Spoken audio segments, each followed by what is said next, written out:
como ensinou o velho padre Antônio Vieira, que não tinha nenhum espírito mesquinho.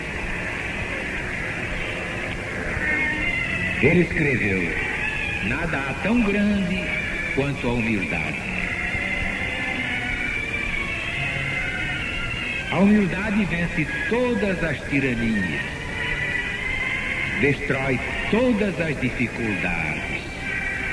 A humildade é irmã gêmea da persistência, filha dileta da força. Quantos humildes tens visto cair? Nenhum. E quantos engrandecidos tens visto precipitados do pedestal, onde orgulhosos se supunham eternos? Nem eu sei.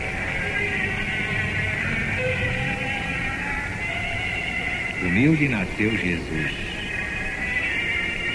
Humilde viveu e humilde passou no mundo. E não há maior grandeza do que essa humildade.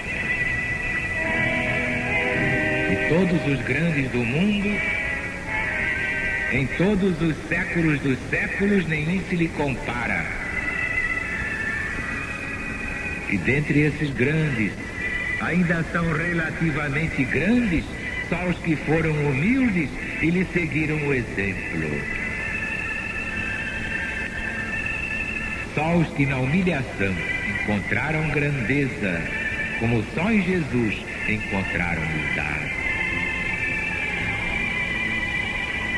O Filho dileto de Deus podia ser o maior da terra, socialmente falando, visto que ele era o representante, o escolhido do Senhor do Universo. Podia, mas não foi. Podia, mas não quis ser. Não quis ser porque não devia.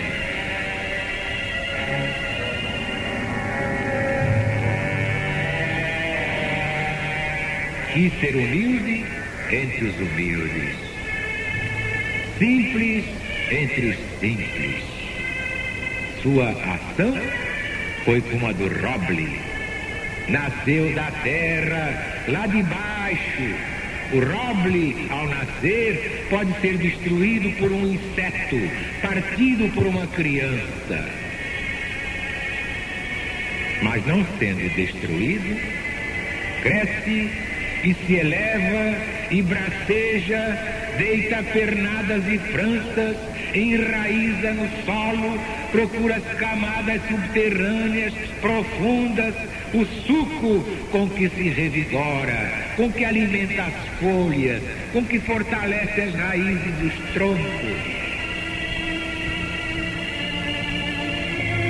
Passados tempos, nem o maior vendaval consegue molestar.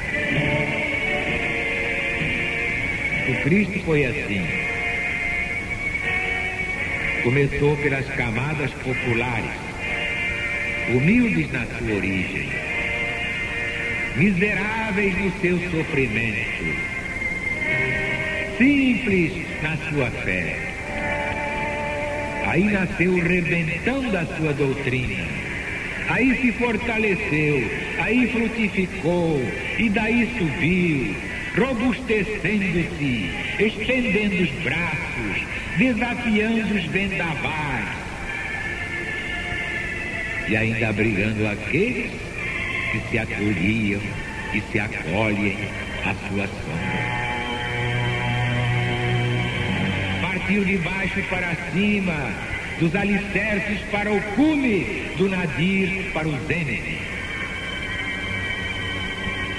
Se tivesse começado por de cima, seria contra as leis naturais. Sua obra não poderia persistir. Ninguém foi mais simples e mais humilde do que Jesus. Mas ninguém como ele é tão grande.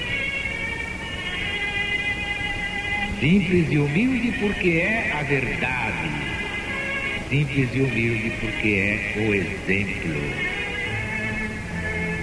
E quem o imitar na sua humildade encontrará elevação. Não há ato da vida que nos imponha tanta ponderação como o nascimento de Jesus. Seus pais tiveram de deixar a sua terra e o seu lar para irem à terra estranha, fazer aquele nascer para redimir o mundo. E para quê? Para que se cumprissem as profecias.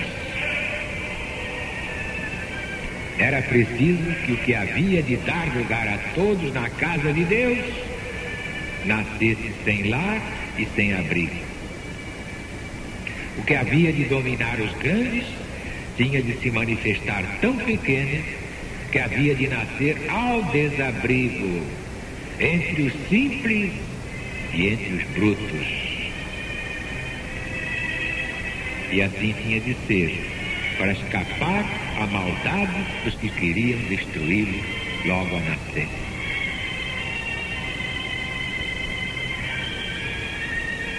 Não podia nascer mais pobre. Se nascesse na rua, ainda teria por teto o céu, por luz as estrelas. Mas assim, nascendo numa gruta, seu teto seriam as pedras negras, por luz teria o frouxo clarão de alguma lanterna, por cama, palha, por conforto, palha. Aquele que havia de ser o abrigo e o conforto universal encontrava-se desabrigado, desconfortado como ninguém, pois até as aves têm o conforto dos ninhos, as feras o conforto do covil. E por que havia de ter princípio e fim tão miseráveis aquele que era o Filho de Deus, o maior que a memória dos homens registra? Porque sua doutrina haveria de ser pregada e exemplificada. E assim como é a maior que tem vindo ao mundo, o exemplo havia também de ser o maior. Em Jesus tudo foi grandioso: a humildade, o heroísmo, o sofrimento e a santidade, a doutrina e o exemplo. Ninguém como ele teve maior majestade na sua simplicidade. Jesus sem a gruta de Belém não seria Jesus. Sejamos, pois, humildes, sinceramente humildes, e ele nos receberá como seus discípulos para sempre.